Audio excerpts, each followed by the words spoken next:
Potato.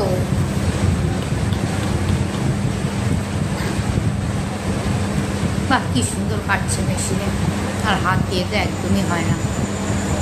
দারুণ কিন্তু জিনিসটা, একদম সমান হয়ে কাটবে।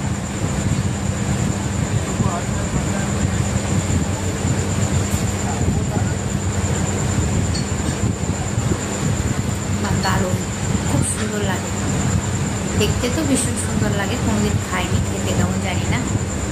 আশা করি ভালোই হবে, পাতলা পাতলা করে ভাজা। দারুণ দেখতে, দারুণ লাগে। আর ফুল সিস্টেমটাও সুন্দর।